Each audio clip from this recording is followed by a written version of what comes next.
This is John Kohler with DiscountJuicers.com. Today I have a very special treat for you.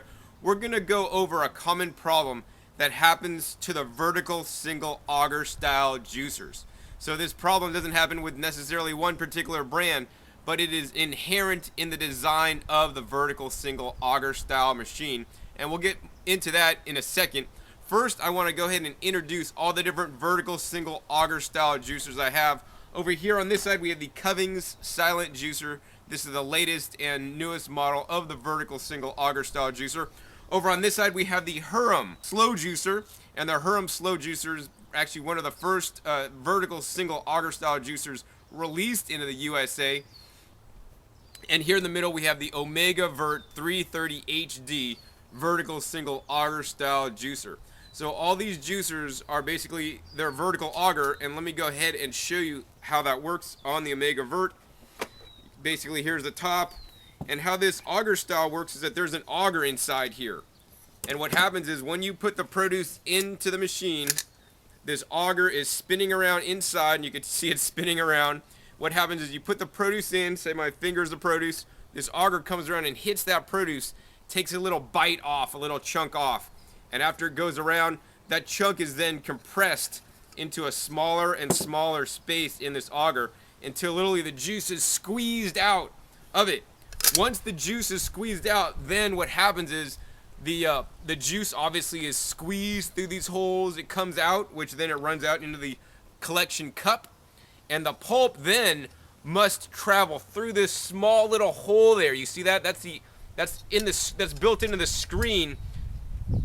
That's the pulp outlet hole in the screen. Once it goes through there, then it must pass a second gatekeeper. So that second gatekeeper is here in the main body housing. That second gatekeeper is right here. It's this little silicone flap.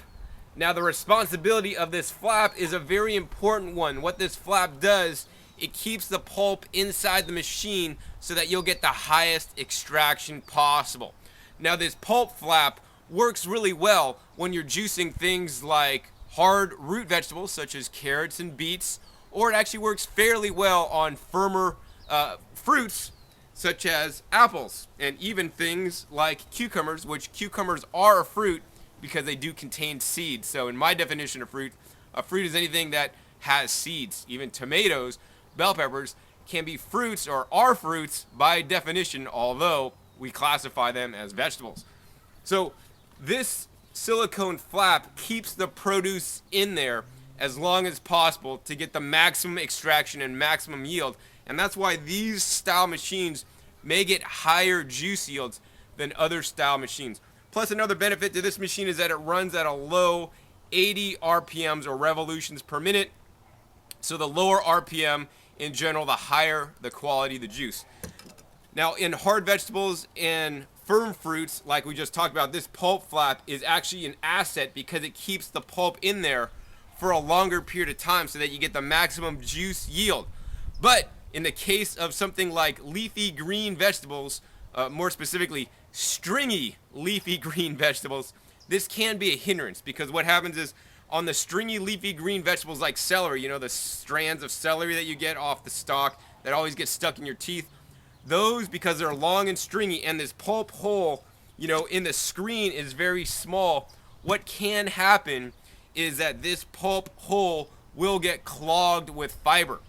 Now, you know, usually stringy fiber doesn't usually happen on things like carrots because that can generally move through fairly well. When that happens, what happens is you'll get a pulp backup. So what do I mean by a pulp backup? So say you're juicing in here, you're putting stuff in, it's rotating around, it's juicing, your juice is coming out, but all of a sudden your pulp stops moving out, it stops coming out. Well, guess what? Your pulp has to collect somewhere. If it's not coming out of the machine, then it's probably staying inside the machine, and it's just getting built up inside this auger and inside the juicer. And what'll happen is, and we'll demonstrate this in a second, it'll be pretty fun. The pulp is getting stuck in there because it's not coming out, and what happens is it puts extreme pressure on this auger, and the auger and everything in there is just now all full of pulp, and it's slowly and slowly building up and creeping up and expanding, and it's gonna blow up. but it doesn't blow up because the machine stays solid and it doesn't actually come apart. But what happens is it causes the machine to get stuck, together, and you might not be able to easily take it apart. So the easiest fix for this is to pay attention while you're juicing. Keep your eye on this pulp ejection port. If the pulp stops coming out of the ejection port, guess what? Stop juicing immediately. Stop juicing, take the machine apart while it's still not stuck together and won't get stuck together. Take it apart, clean it out, clean the whole machine out, take all the pulp out, dislodge all the pulp out of all the parts, put it back together, and then continue juicing. And then it will never get stuck on you. But the other thing you could do is be smart in the way you're juicing. You know, on long, stringy fibrous things such as celery and leafy greens especially, and maybe some other vegetables out there that I haven't tried to juice yet, you need to cut those up into small strips. Like, you know, I recommend 1-inch piece strips to really chop out that stringy fiber so that it won't get stuck inside the machine. So the other thing you can do to help this situation, besides cutting your produce into small 1-inch pieces, is to rotate your produce. So say you're juicing apples, cucumbers, celery, and carrots. What you want to do is, number one, make sure you cut up all your celery into small little pieces, at least 1 inch, maybe even smaller. The smaller the better, because you want to break up those strings. Those strings, besides getting stuck in your teeth, will get stuck in the machine. So then what you're going to do is you're going to juice a piece of carrot, and then a piece of cucumber, and then a piece of apple, and then a piece of celery. And then you're going to repeat the process. So don't just like dump through all the celery, then do all the apple, then all the cucumber. Because if you do that, if you do the celery first, what's going to happen is that's going to get stuck in the machine. But see, the different textures of the foods that you're putting through the machine, like apples have a much softer texture than, say, the carrots. And the carrots have a harder texture than the celery that's softer, but it has the strings. You want to keep mixing up what you're putting in the machine to allow it to work to its fullest and best capability. So what we're going to do today is we're going to purposely not follow the instruction that I just gave you by cutting the produce up and rotating. We're going to put things in whole and get the machine clogged up. And then it can be a challenge to get apart, but I have a really good technique that I'm going to share with you that works every single time to get the machine apart. So let's go ahead and put this machine back together and let's get juicing. So today what we're going to do is we're going to juice some English cucumber and some apples. And for my stringy thing today, I don't actually have any celery hanging out, but I'm in my beautiful garden and I have these things called tree collards right behind me. They're up there. So I'm going to go ahead and pick some tree collards really quick, and that's what we're going to juice today. So whenever you're juicing, I always encourage you to use the freshest quality and freshest picked produce as possible. It's going to be healthier, it's going to have more nutrition, and you know, it's just the most vibrant and the best you could do. So grow it yourself or visit your local farmer's market. Let me get back to picking some more collard greens for our juice.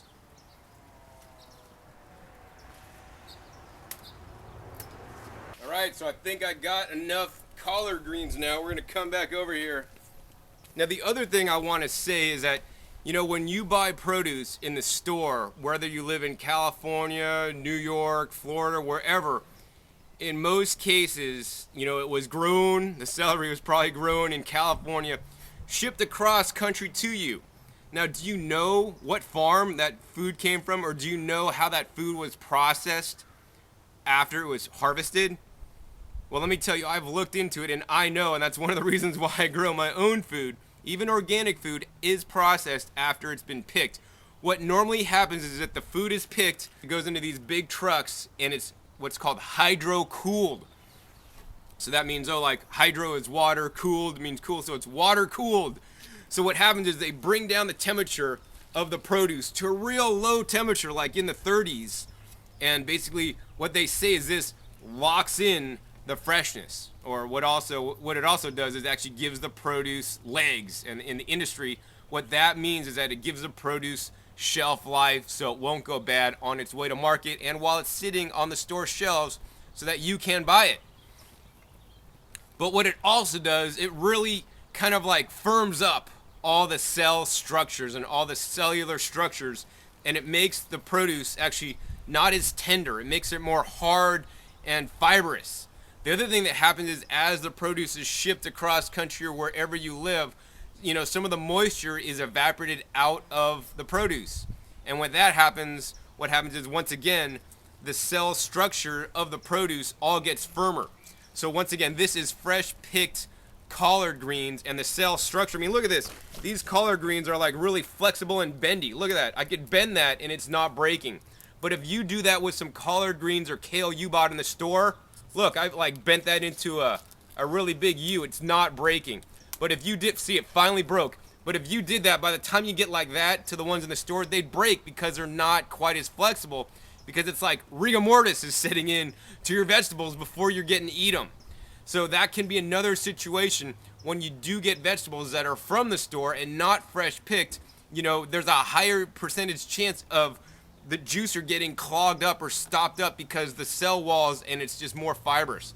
You could see here, I could gently peel this back, and you can see these are the strings that I'm talking about. I just peeled these strings off the collard greens there, and this is in every single stem of the green. So if you want to be sure that this won't happen, is cut out all your stems. You could basically de-stem your leaves and leave the center stem off. And if you just juice the leaves, you'll probably never get clogged up. The problem happens is when you're trying to juice these guys, or once again, the strings on the celery. So if you cut all your celery strings off, then you're gonna really reduce the chance of this happening. In any case, let's go ahead and get started, and let's get this juicer to clog up. So if I were to do this right, I'll go ahead and demonstrate. If I didn't want this machine to clog up, I would literally take one of these leaves, and what you could do is you could actually just fold it over, and I take the knife and I just cut it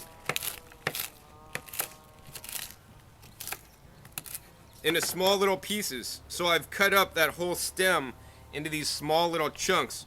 Even on the part where you could see the stem in there, it's just a small little piece. So that's the proper way to do it. The other thing with cucumbers, you don't really have to chop those up into small pieces, because once again, there's not the hard fiber. We could break this and it just breaks. There's not a long string that's gonna come on when I break this. You can see that string there. That's really what we don't want to be putting in the machine, or it'll get clogged up. But if you cut it down like I just showed you, pretty much it's gonna eject much better. So with the cucumbers, basically all I usually do is I cut it into quarters, and then I'll feed these long pieces into the machine. They'll feed fine, and actually they won't get backed up because, once again, cucumbers are a lot different texture. With the apples, as long as the pieces will fit into the feed chute, you're good to go. So you don't have to dice those up, like you do with your leafy greens or your celery. But once again, leafy greens and celery, you will have to cut up into smaller pieces, and maybe other produce too. But once again, it depends on what you're juicing. So we got some of that stuff cut up. Now, if we were doing this properly, what we would do is we'd take a couple of these small pieces that are already pre-cut up of the greens. We'd put it in there. We got some of that stuff going in. Then we take a piece, we'd put that in there.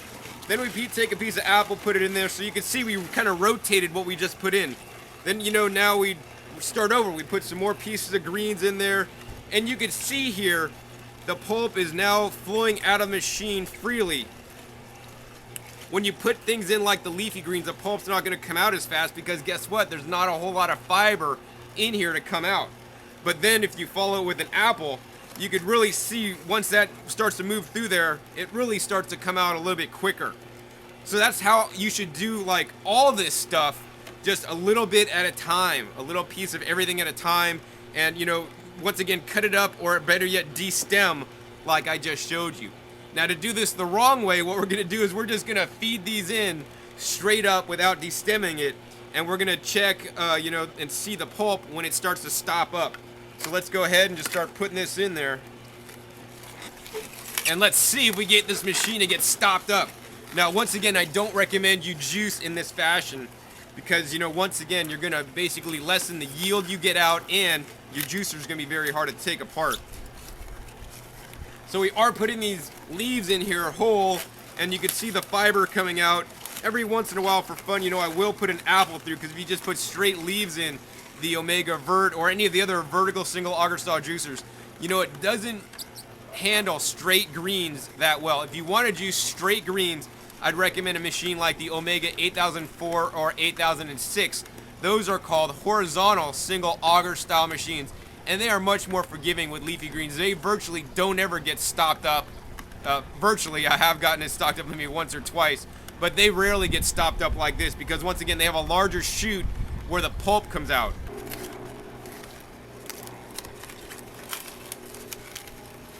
So I'm keeping an eye as I'm juicing, and I'm paying attention to what I'm doing, but I'm also watching that pulp come out. And the pulp ejection port is about that wide between my fingers. Now, sometimes you may see pulp only moving out of half of the ejection port. That is completely normal. As long as pulp is still flowing, you're still good to go. Once again, we're just going to be cramming some more leaves in there. Now, once again, don't do this unless you want it to get stopped up like I want it to happen this time for you guys. Now, you can see here, we're still putting this stuff in, and the pulp is pretty much slowly coming out. It's not coming out like it was before when I was rotating my produce. Let's go ahead and put another apple in there. The other thing that is really important when you're juicing with the Omega Vert juicer is not to just start cramming stuff in there as fast as possible because you got to get to work in the morning. You want to take your time. You want to give the juicer some time to work. That's another big tip that's going to help you to prevent it from clogging up. If you just start to try to cram things in, you know, it's like if you're trying to shove a donut in your mouth and your mouth is already full of one donut, you're trying to shove another one in because you're on a world championship eating contest. You know, you need to take your time to chew your food, and I recommend that you chew your food like 50 times each mouthful. But if you don't want to chew your food that much, that's where the juicer comes in, because the juicer is literally chewing the food for you. It chews up the food, it spits out the pulp, and it gives you all the nutrition over in this glass. So, you know, but we need to give the juicer some time to work, especially the slow-running juicers that run at under 100 RPMs that maximize the nutrition, but they take a little bit longer to work. So give it some time to work, because if you start cramming stuff in here too fast, then guess what? The juicer can't keep up, and it's going to clog up quicker and sooner rather than later. Let's go ahead and continue to put some more greens in here. Try to get this to clog up. The other thing you may notice is when you're juicing, you want to look down into the chute. And if you can still see a lot of produce in the chute when you're juicing, it may mean it's getting backed up. Some residual produce inside the auger is fine, but if it's not moving out and you see a residual backup inside there, guess what? You need to stop juicing, stop where you are, take it apart, clean it all out, and if you want to juice more, then put it all back together and keep juicing.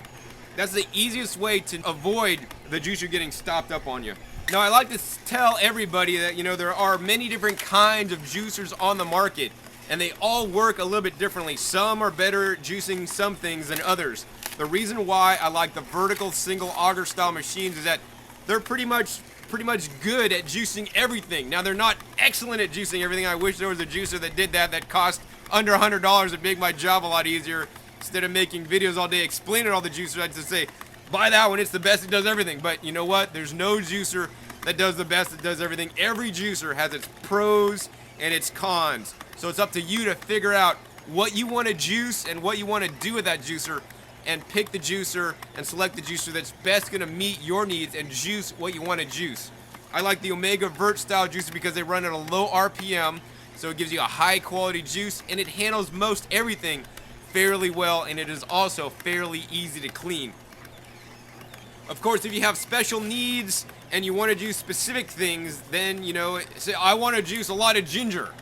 Well, the Omega Vert will juice ginger. I already have a video on that. But if you want to juice a lot of ginger, I would probably recommend a different style machine. I mean, I have juiced up to 4 cups of ginger straight up in the Omega Vert juicer, but, you know, if you want to juice more than that, which is a lot of ginger, I wouldn't recommend this style juicer. I'd recommend a different style. So you can see here, we pretty much got all these leafy greens in there. The pulp is still coming out, but very slowly. Optimally, you want the pulp to move out quicker. So I'm seeing some residual buildup in there. So let's see if this machine is stopped up yet. Let's go ahead and try to take it apart. Well, let's see, it comes apart still fairly easy. Let's go ahead and put it back together. I'm gonna go ahead and pick some more greens and then juice some more to see if we get this really to back up.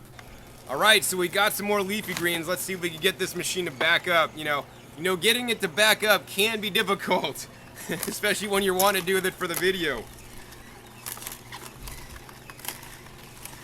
So once again, you know, it's very important to pay attention to that outlet.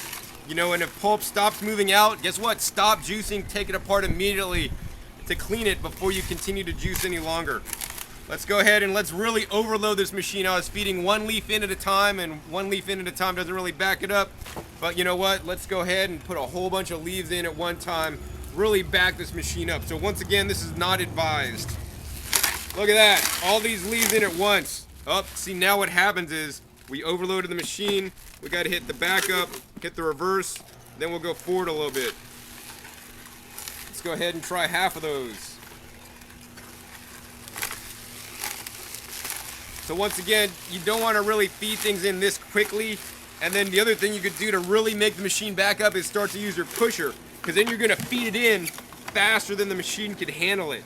And you know, once again, I wasn't using the pusher, and you don't want to use the pusher. You only want to use the pusher in case something gets clogged into the machine. We finally got the machine clogged up, and when you go to pull it off, what happens is the whole thing just pulls off, like this top piece doesn't separate from the body.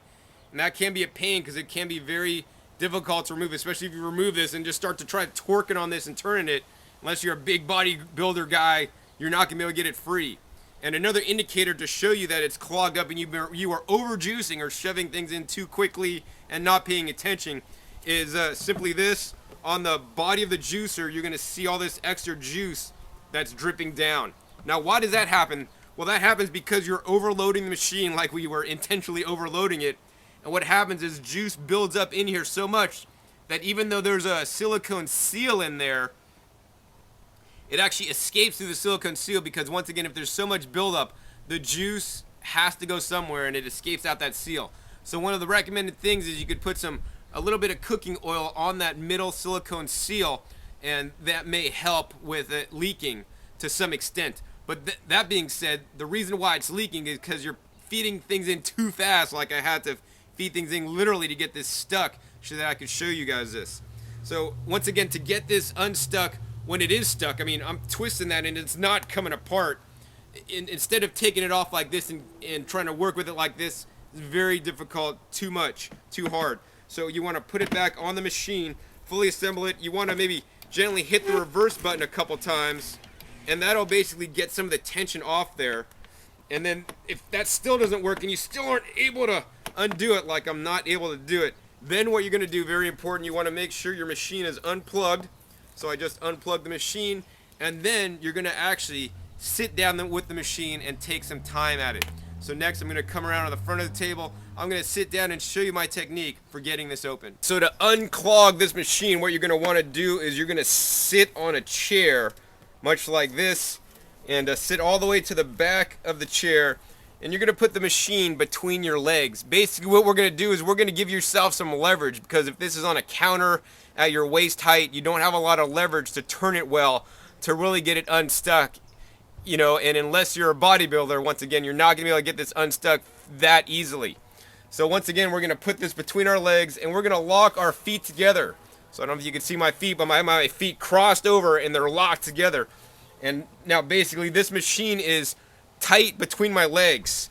So once again, if we just try to take this off, you know, it just doesn't come off. The whole thing pulls off. Now, you don't want to get this between your legs. You want it on the motor base because it gives you, once again, more leverage than just trying to hold this between your legs. So we're going to put that on there, lock it into place. And what you're going to do is you're not going to turn the main body. You're going to only turn the feed chute housing.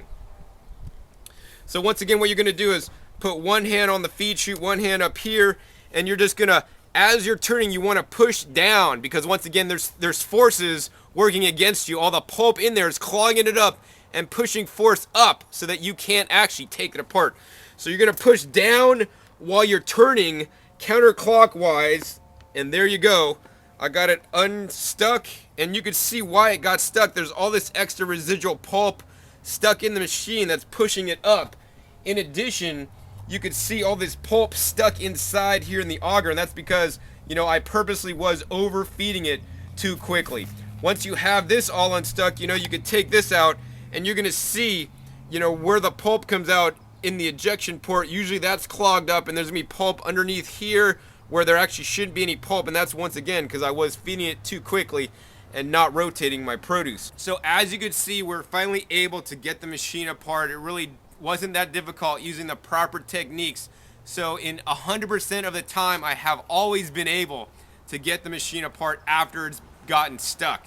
That being said, even better than getting it unstuck is to pay attention when you're juicing so that it doesn't get stuck in the first place. So here are, once again, some hints and tips to prevent it from getting stuck in the first place. Number one is, cut up all your produce into small pieces, especially if it's the leafy greens with strings. So celery, kale, collards, and other long stringy things, chard, that may get stuck. Even things like parsley and cilantro, might be better to cut it up so that it doesn't get stuck. That's number one. Number two is rotate when you're juicing. So don't put all your celery in, then all your apples and all your carrots. Put a piece of celery, a piece of apple, and a piece of carrot. Number three, slow down when you're juicing. Just like we should be chewing our food 50 times every mouthful before we swallow to get it into a mush, you want to give the time to the juicer to basically crush up and extract all that liquid gold, all the juice that's going to feed your body. You want to give it time to work properly and extract all that before shoving stuff in. Because, it's like you trying to shove stuff into your mouth when it's already full. I think we all did that as kids. But don't do that to your juicer because that's going to cause it to basically back up. Another really good hint is to watch the outlet port. If things start to flow out, slower than usual, and what is usual? Well, it depends on what you're juicing. If you're juicing things like apples, it's going to generally flow out pretty fast. If you're juicing leafy greens, it's going to slow down a bit. So only you're going to know, after using the machine for a while, how fast it should be going, and what you're going to become more perceptive and aware and learn the machine. I have a video that talks about the juicing curve, or it's the learning curve of juicers. With every juicer, there's always a learning curve. You're gonna have to get to know the juicer intimately. Like when you went out with your boyfriend or girlfriend, they have certain traits or habits that maybe they do that you didn't like, but you got used to them finally. Well, the juicer is just the same way. You're gonna have to learn how it works, and you're gonna key into like, oh, when the pulp starts to slow down, maybe I should take it apart now instead of continuing on and getting it stuck. So that's another thing you could do. Pay attention to the pulp coming out. If it starts slowing down significantly, to a point of a crawl, or it just depends on the situation. You want to stop, take the machine apart, put it back together, and then continue juicing. That being said, I have juiced like 4 cups of carrots straight up, no problem, never gotten stuck. I've juiced, 4 cups of pineapple juice straight up, no problem, never got stuck. I've juiced 4 cups of cherry juice, never got stuck. 4 cups of orange juice, never got stuck. But the problem arises when you may start do harder things like the leafy greens, or possibly squashes, like winter squashes, when you're not cutting off the skins, because once again the skins are very hard and fibrous. So hopefully now, after watching this video, you've learned how to get your juicer unstuck, but more importantly, how to prevent the problem from happening in the first place. Once again, this is John Kohler with DiscountJuicers.com. Be sure to visit DiscountJuicers.com/YouTube for special promotional offers for our YouTube visitors.